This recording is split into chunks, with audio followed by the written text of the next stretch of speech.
호세아 10장 11절에서 12절 말씀입니다.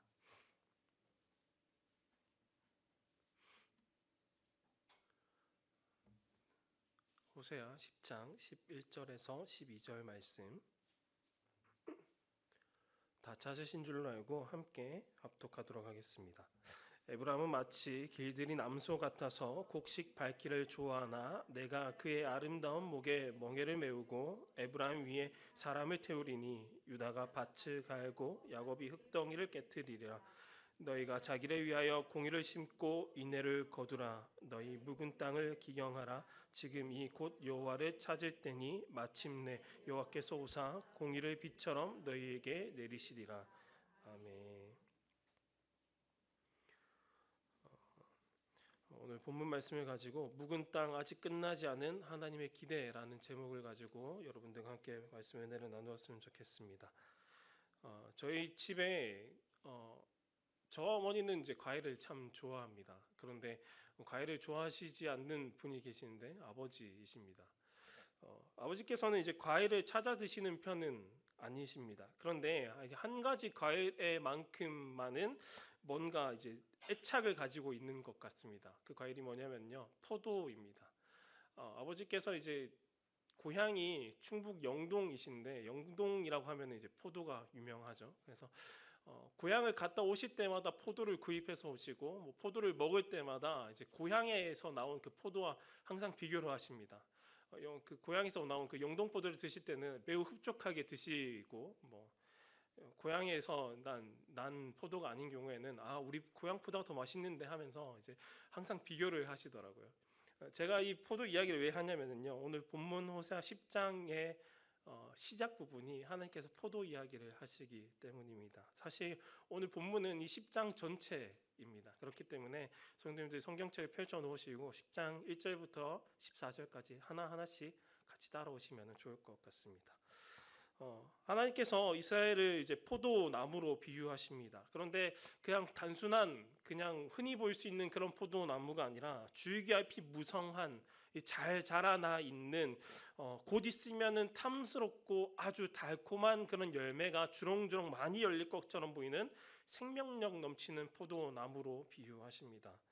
하나님은 이스라엘을 그렇게 풍성한 포도나무로 키우셨습니다. 은혜를 베푸셨고 복을 주셨고 가나안 땅에 잘 정착하게 하셨고 경제적으로도 큰 번영을 누리게 하셨습니다. 그야말로 이스라엘은 무성한 포도나무가 이제는 되었던 것입니다. 그런데 그 문제는, 이스라엘에게 있는 문제는 그 무성함이 하나님께 돌아가는 것이 아니라 우상 숭배로 돌아갔다는 게 문제입니다.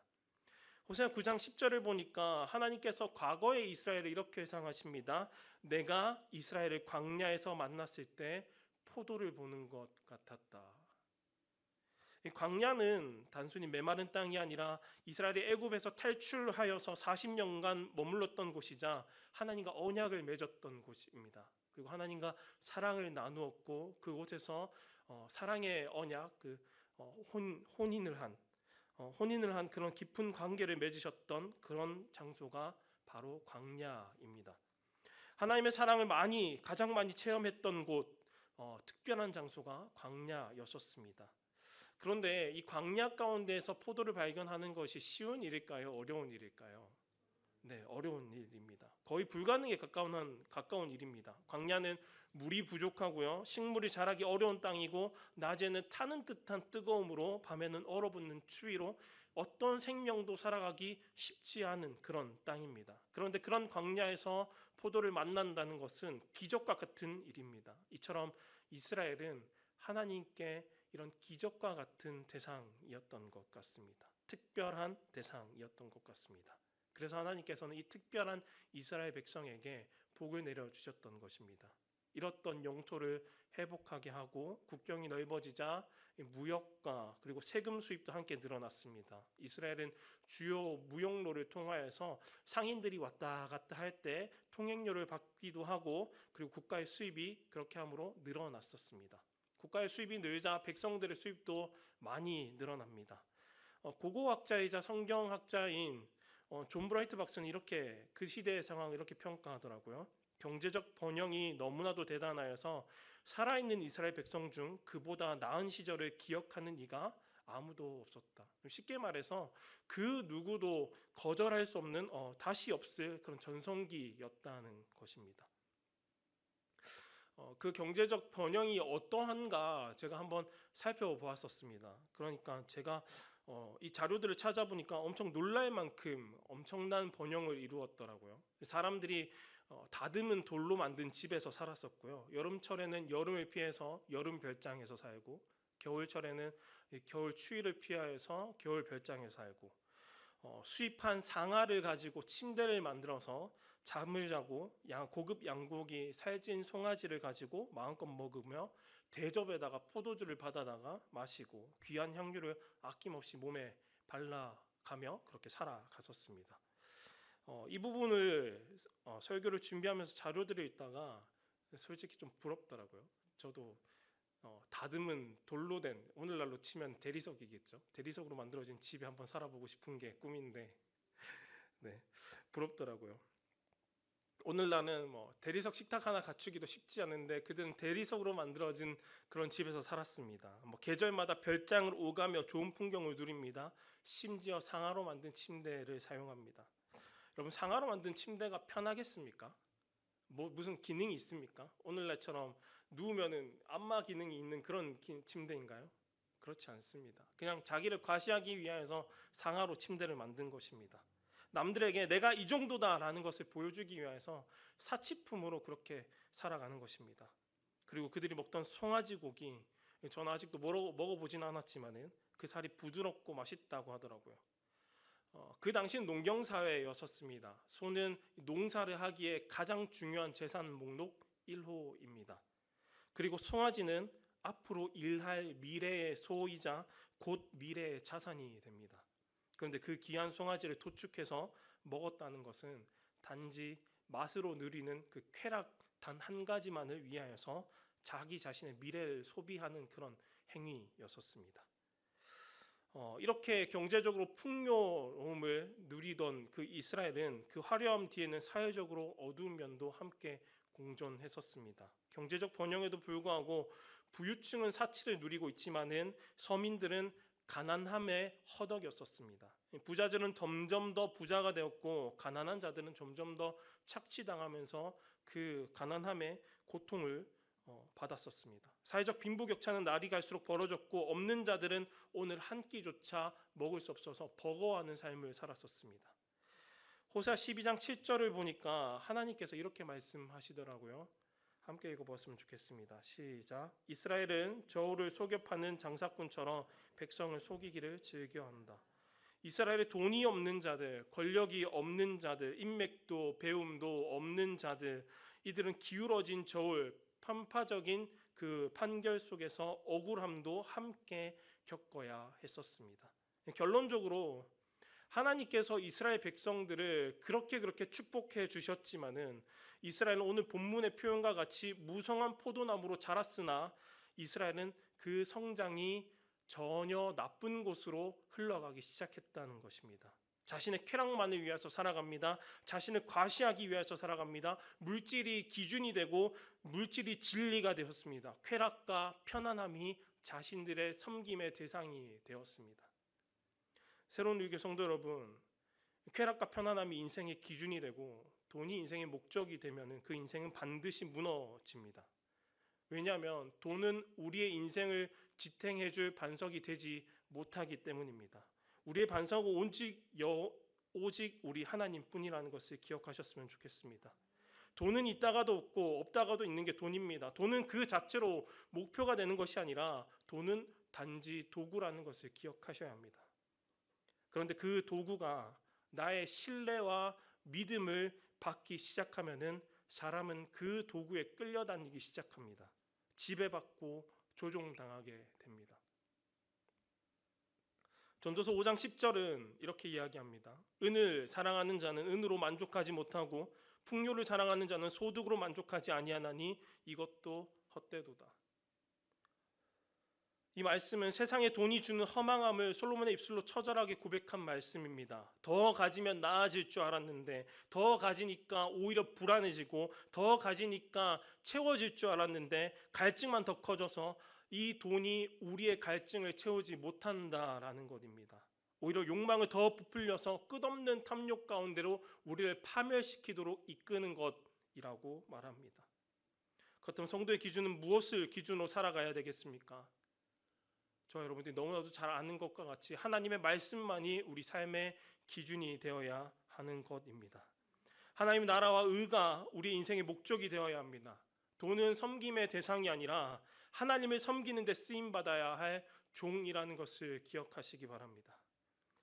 그러나 이스라엘은, 오늘 본문의 이스라엘은 그 물질을 어떻게 사용합니까? 자기 자신이 가진 그 재물로 우상의 제단을 쌓기 시작합니다.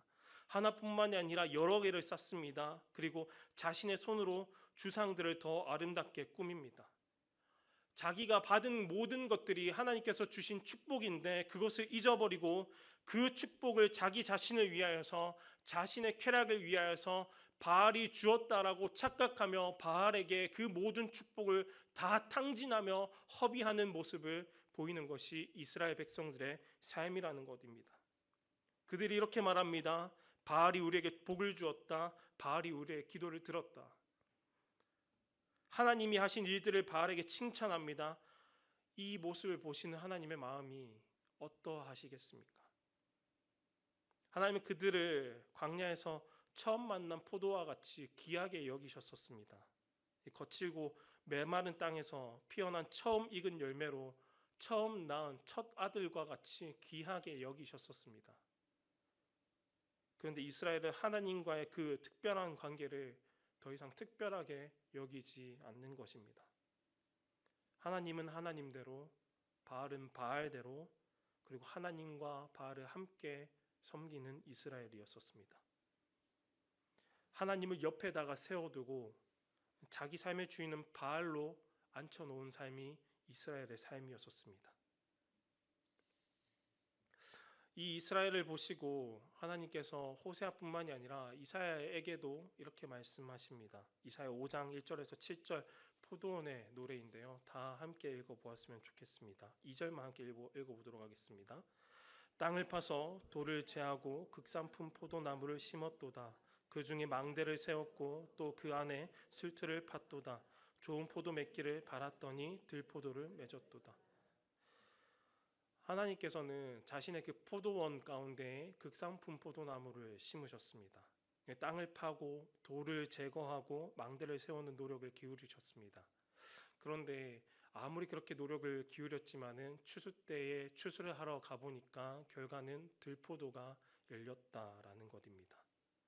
그러자 하나님께서는 자신의 모든 노력을 쏟았지만 나쁜 열매만 맺는 이 포도원을 파괴하시는 모습을 보여주십니다. 하나님께서 주신 번영으로 그들은 자신의 바알을 더욱 높이고 자기의 이름을 더욱 세우며 자기의 욕망을 채우는 일에 몰두하는 이스라엘 백성에 대해서 심판을 하나님께서 예고하시는 것입니다. 그런데 잘 살펴보십시오. 이스라엘 백성의 모습이 우리의 모습은 아닌지 우리는 살펴보아야 합니다. 우리 시대도 그렇지 않습니까? 한국 교회도 그렇지는 않습니까? 하나님 믿는다는 저와 여러분들의 삶의 그 모습도 그렇지 않습니까? 하나님의 축복으로 받은 것들로 하나님을 등지고 그 축복을 가지고 세상이 이야기하는 그 바알들을 세우고 살아가지는 않습니까? 우리는 자기 자신을 점검해야 합니다. 나는 어떠한 열매를 맺고 있는지 자기 자신을 점검해야 합니다. 나는 들포도를 맺고 있지는 않는가? 하나님께서 나를 이렇게까지 인도하셨고 가꾸셨고 지키셨고 보호하셨는데 나는 그 은혜를 기억하면서 살아가는 것인가? 하나님의 은혜에 합당한 삶을 살아가고 있는 것인가? 우리는 그것을 점검해야 하는 것입니다. 포도원의 주인이신 하나님께서는 여전히 우리를 지켜보고 계시며 극상품 포도를 맺길 기다리고 계십니다. 은혜를 주고 계심을 우리 이 시간 믿으시길 바랍니다. 하나님은 2절에 이렇게 말씀하십니다. 그들의 마음이 갈라졌으니 이제 벌을 받을 것이라. 마음이 갈라졌다는 것, 그것은 하나님과 세상을 동시에 겸하여 붙잡고 있는 것을 의미합니다. 하나님을 예배하면서도 세상의 시선과 인정에 기웃거리고 기도하면서 염려를 놓지 못하는 것, 입술로는 하나님을 사랑한다고 고백하지만 사실은 돈과 명예 안락함을 더 갈망하는 것을 의미합니다. 이중적인 마음, 하나님께서 이 마음을 결코 기뻐하시지 않으십니다. 오히려 그것을 배신으로 여기고 하나님께서는 이 마음에 대하여서 심판하시겠다라고 말씀하십니다. 왜냐하면 하나님은 온전한 사랑을 원하시는 분이시기 때문입니다. 반쪽짜리 헌신, 반쪽짜리 충성은 하나님께 조금도 쓸모없는 것들입니다. 온전한 충성과 온전한 헌신을 우린 하나님께 내어드려야 하는 것입니다. 오늘 본문 10장 2절 후반절입니다. 하나님께서 이렇게 말씀하십니다. 이제 벌을 받을 것이라. 하나님이 그 제단을 쳐서 깨뜨리시며 그 주상을 허시리라. 하나님께서는 우리의 욕심으로 쌓은 모든 것들을 무너뜨리고 그 모든 것들을 산산조각 내겠다고 말씀하십니다. 마태복음 6장 24절 예수님께서 이렇게 말씀하셨는데요. 너희가 하나님과 재물을 겸하여 섬기지 못하느니라. 이 말씀이 저와 성도님들의 마음 가운데 깊이 새겨졌으면 좋겠습니다.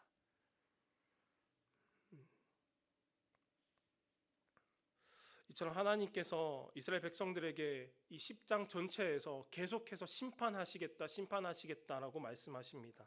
그런데 하나님께서 이 심판을 계속해서 이야기하시는 이유는 단순히 외적인 우상 숭배만을 이야기하는 것이 아니었습니다. 3절에서 8절까지를 보니까 이스라엘 백성들의 가장 큰 문제는 하나님을 경외하지 않는다는 것입니다.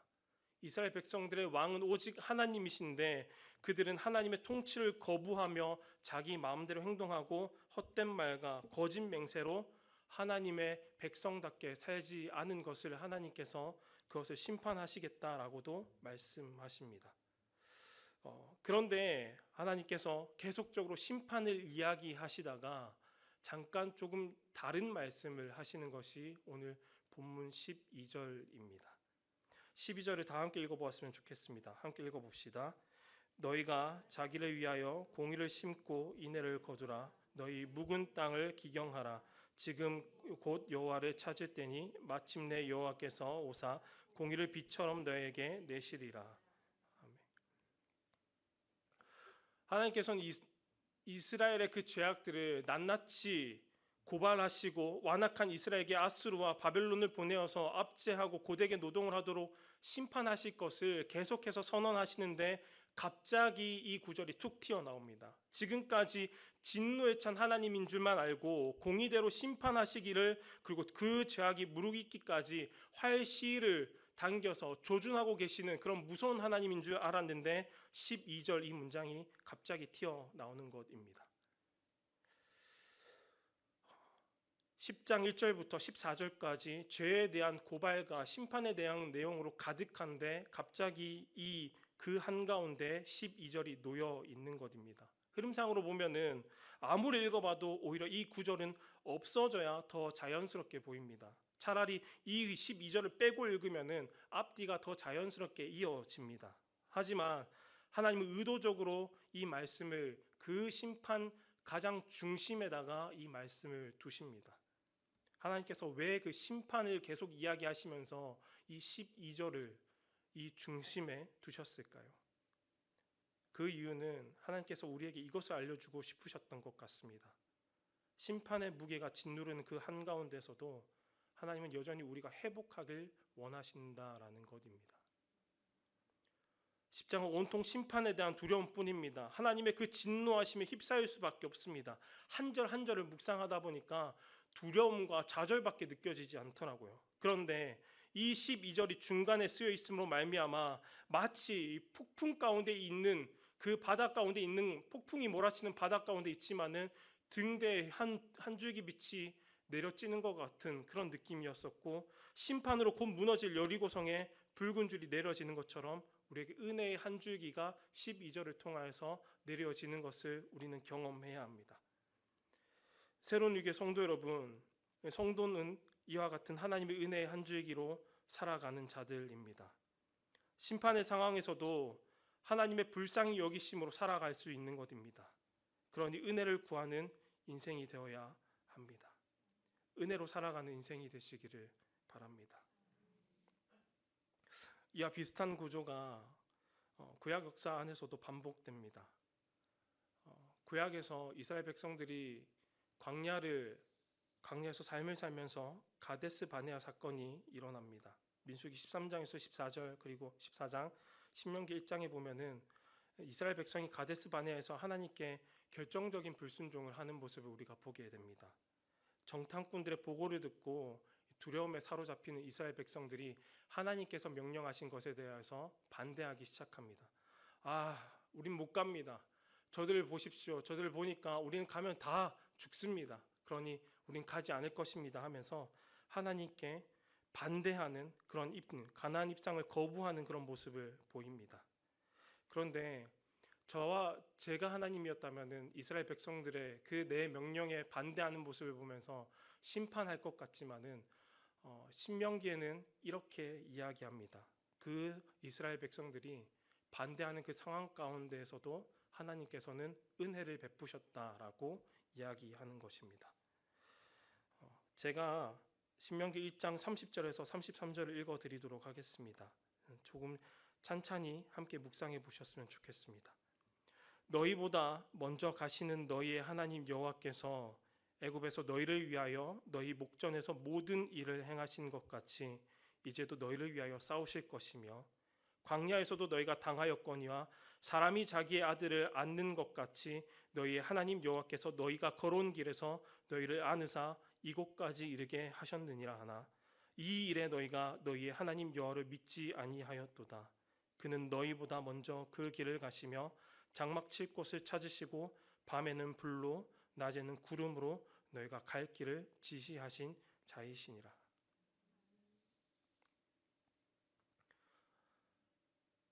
하나님께서는 이스라엘 백성들이 하나님께 대들고 반대하는 그 상황 가운데서도 이러한 은혜를 베푸셨다라고 고백합니다. 하나님 여전히 이스라엘을 위하여서 그 대적들과 전쟁하실 것이고 그들이 눕고 장막칠 땅을 찾아다니시는 것입니다. 심판받아야 할 그 마땅한 상황에서 하나님 불기둥과 구름기둥으로 단 한 번도 장난치시지 않으시고 더울 땐 구름으로 그들을 가리워 주시고 추울 땐 불로 그들을 따뜻하게 품어 주셨던 것입니다. 단 한 번도 감정적으로 만나와 메추라기를 끊으신 적이 없는 분이 하나님이십니다. 이게 하나님의 은혜입니다. 이것이 우리가 오늘도 붙잡아야 할 하나님의 은혜입니다. 기억하십시오. 하나님은 진노 중에도 우리를 향한 그 긍휼을 단 한순간도 거두시지 않는 분이라는 것입니다. 죄악과 불순종의 상황 한복판에서 하나님은 회개의 기회를 주십니다. 인간의 입장에서 보면은 이미 끝났어라고 판단할 수밖에 없는 그 상황에서 하나님은 다시 돌아올 길을 열어 두신다는 것입니다. 그 하나님께서 오늘 저 여러분들에게 뭐라고 말씀하십니까? 12절 본문 너희가 자기를 위하여 공의를 심고 인애를 거두라 너희 묵은 땅을 기경하라 지금이 곧 여호와를 찾을 때니 마침내 여호와께서 오사 공의를 비처럼 너에게 내리시리라. 지금이 곧 여호와를 찾을 때입니다. 여러분 공의를 심고 인애를 거두십시오. 공의와 인애는 하나님의 성품입니다.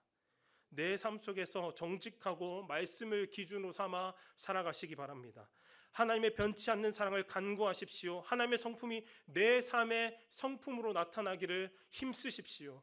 혹시 내 마음이 묵은 땅과 같이 딱딱하게 굳어버렸다면 갈아엎으시길 바랍니다. 묵은 땅은 굳어버렸기에 물도 스며들지 않고 어떠한 씨앗도 심겨지지 않는 땅을 묵은 땅이라고 이야기합니다. 그러니 우리 마음 가운데 묵은 땅과 같이 단단하게 만드는 완고함과 완악함과 교만함을 깨트리시기 바랍니다. 하나님께 나아가십시오. 더 이상 내 마음의 땅을 갈아엎기를 미루지 마십시오. 지금이 바로 여호와를 찾을 때입니다. 지금이 바로 하나님께 은혜를 간구해야 할 때입니다.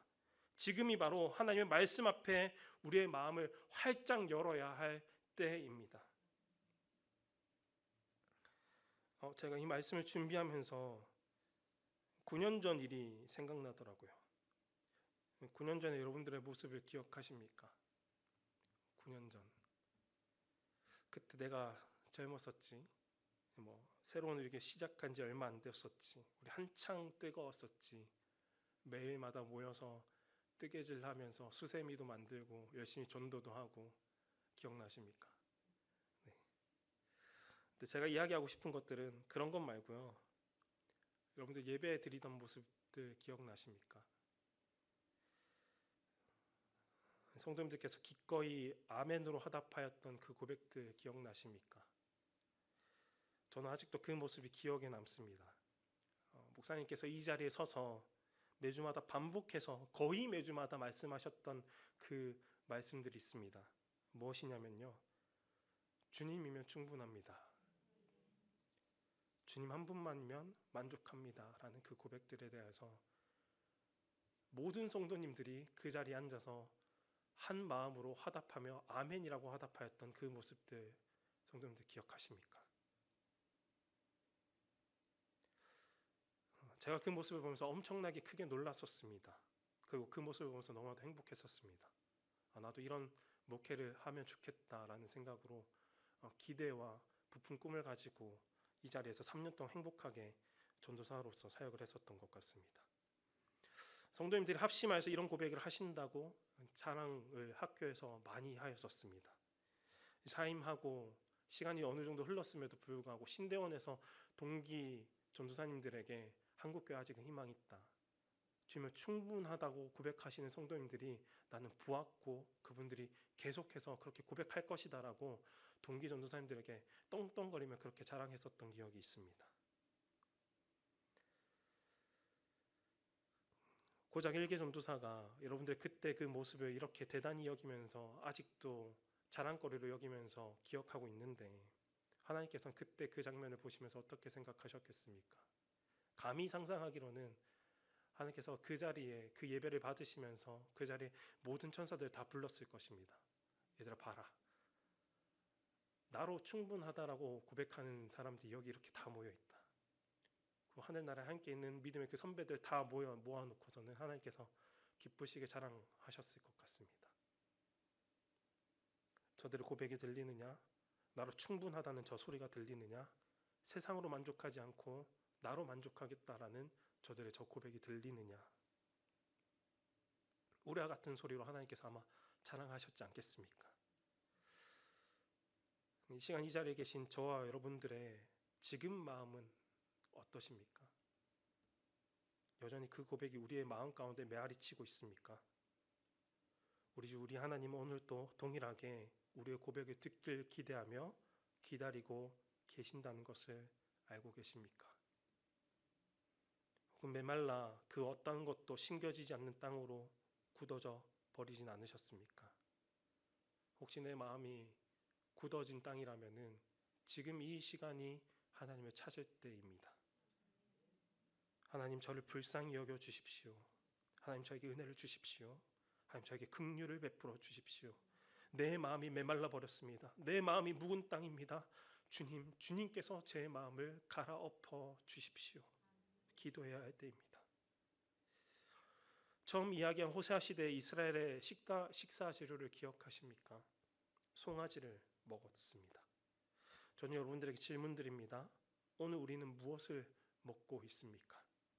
이 질문은 단순히 여러분들 그 식탁의 메뉴를 물어보는 것이 아닙니다. 이 질문은 우리는 지금 가정과 교회 그리고 민족의 미래를 위한 송아지를 키우고 있는지 아니면 그 송아지를 잡아먹고 있는지를 묻는 것입니다. 송아지와 같은 우리 아이들은 단지 우리의 소유가 아닙니다. 다음 세대는 우리의 자녀들은 신앙 안에서 믿음 안에서 은혜 안에서 사랑 안에서 자라가야 할 우리가 키워야 할 대상입니다. 그러나 그들 손에 지금 무엇이 잡혀 있습니까? 스마트폰과 게임과 유튜브와 쾌락적이고 자극적이고 중독적인 것들이 그들 손에 잡혀 있습니다. 우리가 이들 손에 이 모든 것들, 쾌락적인 세상의 모든 것들을 계속해서 내어주는 것은 그들을 잡아먹는 것과 동일하다는 것을 기억하셨으면 좋겠습니다. 때론 우리가 그들에게 말씀의 멍에를 씌우고 하나님께로 이끌어가는 그런 힘겨루기를 해야 할 때도 있다는 것을 기억하십시오. 우리가 아이들에게 복음을 전하며 우리의 가정과 공동체를 다시 세워야 할 때는 바로 지금입니다. 지금부터 하지 않는다면은, 그들을 방치하고 내버려 둔다면은 우리는 우리의 미래를 먹는 것과 동일하다는 것을 꼭 기억해 주십시오. 그들은 우리의 삶과 선택 속에서 진짜 살아계신 하나님을 만나야 합니다. 신앙은 결코 말로만 전해지지 않습니다. 아이들은 어른들의 기도하는 모습을 보고 자랍니다.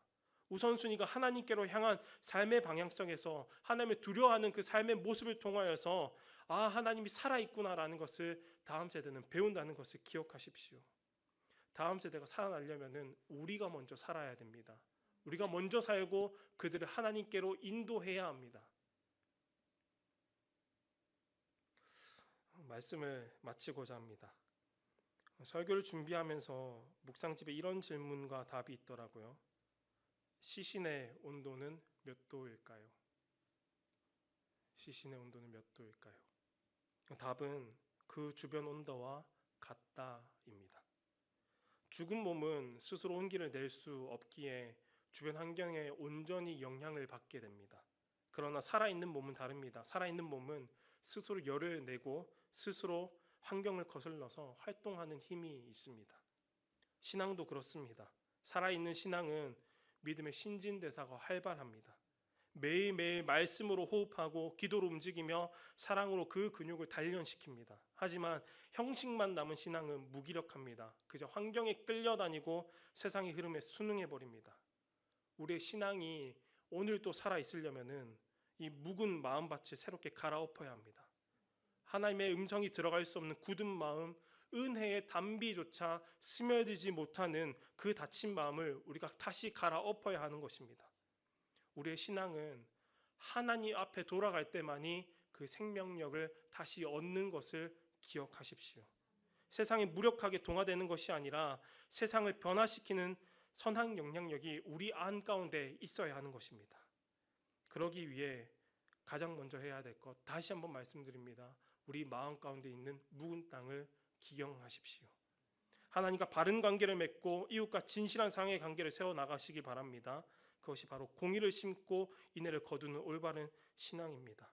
그러니 오늘 본문 12절과 같이 다시 한번 하나님께 기도하였으면 좋겠습니다.